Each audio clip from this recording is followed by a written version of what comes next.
Let's dive in. I was at the Iron Bowl on Saturday. Alabama-Auburn, absolutely classic game.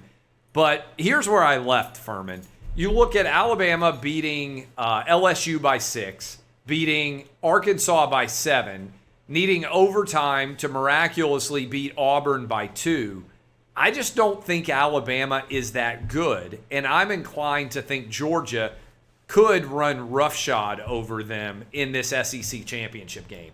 Line's out to 6.5. I know it's the biggest line, biggest underdog Nick Saban has been in 13 years, since all the way back to the SEC championship game against Florida and Tim Tebow. I understand why that can make people nervous. But I've watched Alabama play several times now. I just am not convinced they're that good.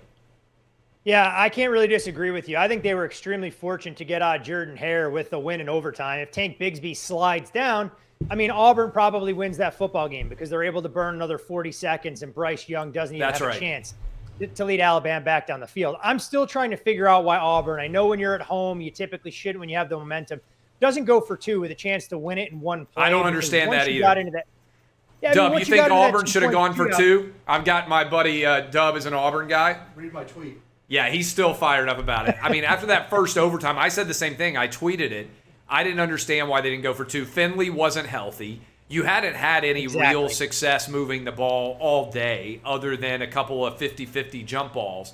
And I don't understand why they didn't go for 2 there. But they didn't. Alabama goes on, and I think there are a lot of Alabama fans out there that were certainly happy that they didn't go for 2. And my theory all the time is if you make a choice and your opponent is glad that you did it, it's probably a bad choice. And I think that's a perfect way to kind of synopsize their decision-making. And I know the book typically says when you're on the road, you try and win it with one play.